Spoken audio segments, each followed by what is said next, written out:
These days, everybody wants a piece of your company 1%, 2%, and you hear people saying, just give me 5% and I'll open doors for you. Everyone wants to wear the hat of an advisor, and founders keep saying yes because equity feels free and no cash leaves the bank. Let me tell you a quick story. A founder, I'll call him Ajay, called me one night. Sharp guy from a top academic institution, building something real and valuable. He says, Kishore, a professor wants to advise us and he's asking for 10%. I said, 10% for what? And Ajay said, for opening doors. For opening doors. Think about it. 10% of everything Ajay will ever build, forever, for a few introductions that the professor will make. And this is what happens to typical founders. Someone promises the moon, asks for equity, and delivers absolutely nothing. In this video, I'll show you why most advisor equity is a mistake and exactly how to pay a real advisor without touching your cap table. By the end of this video, you'll have a clean answer the next time someone asks you for a slice. Hi, my name is Kishore Dasaka. I run a fractional CFO firm, and this is a conversation that I have again and again. A founder short on cash, someone impressive shows up wanting in, and the founder gets flattered. And flattery is the most expensive feeling in business. It costs founders more equity than every other decision put together. And cleaning up that mess is a big pain. Now, first things first, founders treat cash and equity as the same thing, paid at different times. They're not the same at all. So let me separate them. Cash is the money that you spend once and it is gone. But more comes in next month. Equity is different. Once you give it away, it is gone forever. And it keeps growing in someone else's hands while you are working your ass off. Think about it. Cash is a cost. You pay it once and it is done. Equity is a piece of everything that you'll ever build. So here's the video in one line. Pay people from your P&L, not from your cap table. Now, back to Ajay and his professor who wanted 10%. We'll follow that one story all the way through so that you see exactly how to handle it. Let's go. Point number one, equity is the costliest money that you'll ever spend. Here's the trap that most founders fall into. When you're short of cash, equity feels free because nothing leaves your bank today. But money is limited in supply. And that is the exact problem. The thing that you give away for free today becomes the most expensive money that you'll ever spend. So let me show you how. With Ajay's professor, that 10% on day one at a small valuation looks like a few lakhs on paper, almost nothing. So Ajay waves it through. Now watch what happens. Ajay does his job, he builds for 7 years. He raises, he grows, and that same 10% is now worth crores of rupees for a few phone calls made once back in year one. Here's the part that really stinks. The professor stopped working after that first 1 month, but the slice never stopped growing. It got bigger and bigger every night Ajay pulled it. And it gets worse because every share sitting with that professor is a share that Ajay cannot give to the brilliant engineer he is desperate to hire in year 3. So understand what equity really is. It is not your business card. You don't hand it over to someone you meet.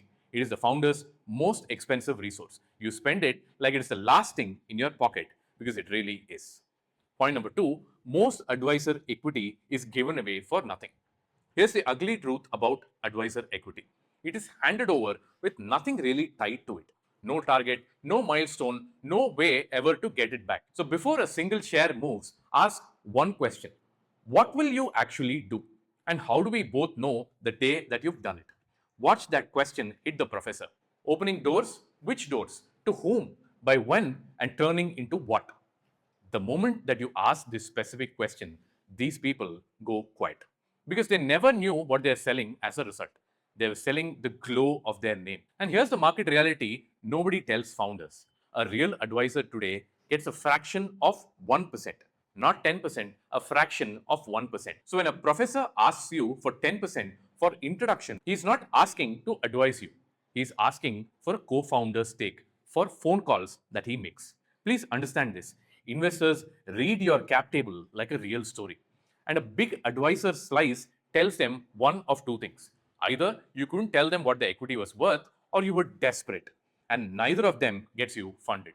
So ask this one question. What will you do and how do we measure it? No clear answer, no equity. An advisor who cannot clearly define the deliverable is not an advisor in the first place. He is a passenger. Point number three, the payment menu. Now, the useful part. Because good advisors are real and the good ones, you pay them really well. just never from one pocket that doesn't refill. So here's the menu that I give every founders. 5 situations and 5 ways to pay them. And only one of them ever touches your cap table. Number 1, general advice. So someone gives you their brain on a call every month. Pay them cash, a retainer, or a fee per meeting. The day you see the value stopping, the payment also stops, and nothing lingers on your cap table. Opening opportunity. Now, this is Ajay's professors exactly. He swears that he'll open doors. Good. Then pay him for the doors that actually open, a share of the revenue based on the introductions that he brings in. Think about what that does. Real door, real revenue, and real money to the professor. No door, no money, and you'll watch how fast 10% of the company shrinks to a fair cut of what I actually deliver. Number 3, bringing in sales. If the man is actually closing deals for you, pay him a commission on what he closes. Salespeople run on commissions everywhere in the world. An advisor who drives revenue can also run on commissions.